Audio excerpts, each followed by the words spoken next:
the Norwegian Nobel Committee has decided to award the Nobel Peace Prize for 2020 to the World Food Programme. I didn't win it, you won it. It's all of us. Thank y'all.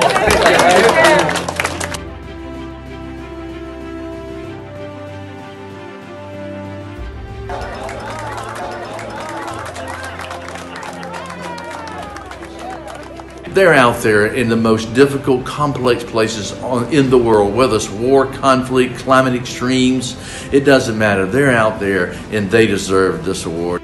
I am delighted by the decision of the Nobel Committee to award this year's Nobel Peace Prize to the United Nations World Food Programme. I had the privilege to work hand in hand with my colleagues from the World Food Programme.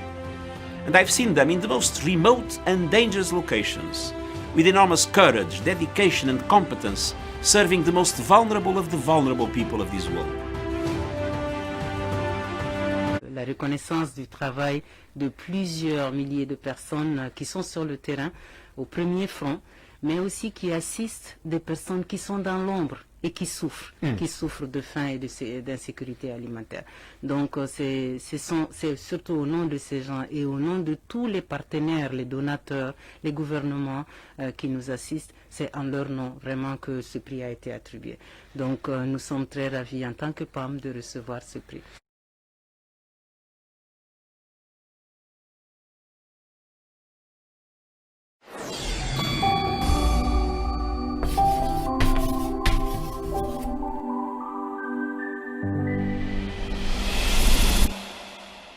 Le Programme national d'alimentation scolaire vise près de 240 000 enfants répartis sur 2500 écoles. Entièrement financé par le gouvernement, l'investissement atteint près de 13,2 millions de dollars par an.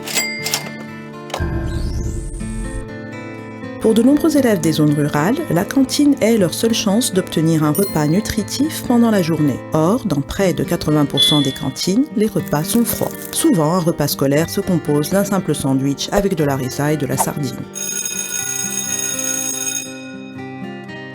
Et si les enfants pouvaient obtenir un repas nutritif chaud et équilibré?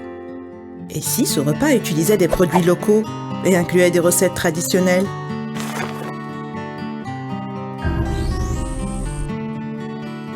Afin de mettre en œuvre une solution innovante et durable pour les repas scolaires, le gouvernement tunisien a demandé l'assistance technique du Programme alimentaire mondial, PAM, dans la conception d'une cuisine centrale pilote qui vise à préparer environ 1500 repas par jour à distribuer entre l'école mère et les écoles satellites.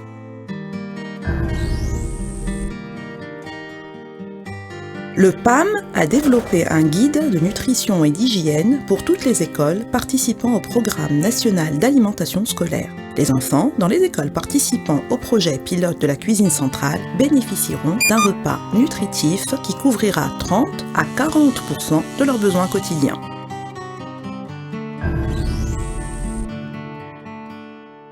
En partenariat avec le ministère de l'Agriculture, des liens avec des groupements de petits agriculteurs locaux seront créés afin de promouvoir l'utilisation des aliments produits localement et améliorer le développement local, notamment par la création d'opportunités génératrices de revenus pour les femmes rurales. 30% des produits seront achetés localement. Les jardins scolaires soutiennent l'éducation nutritionnelle et environnementale. Ils seront mis à profit en tant que pôle de promotion de la participation communautaire, montrant aux enfants et aux familles comment adopter un régime alimentaire nutritif incluant des légumes et des fruits frais. Les jeunes sans emploi seront encouragés à constituer des petites entreprises de transport afin de distribuer les repas chauds dans des fourgons isothermes spécialement adaptés à cet effet. Un effort combiné de la communauté nationale et internationale serait plus que nécessaire pour fournir des repas sains et nutritifs pour les enfants à l'école. Gouvernements, organisations internationales, ONG et secteur privé ont tous un rôle essentiel à jouer pour encourager le pays à prendre davantage soin de ses écoles et de ses enfants. Le gouvernement tunisien a mis en avant la réforme du secteur éducatif. L'un des objectifs de cette réforme est l'amélioration de la vie scolaire qui vise à promouvoir l'amour de la terre et du pays auprès des enfants. Grâce à cette approche innovante et solidaire, les enfants des écoles auront cours le matin, suivis d'un repas nutritif à base de produits locaux à midi et participeront à des activités culturelles et récréatives l'après-midi. Voilà la recette pour nourrir l'espoir d'un avenir meilleur.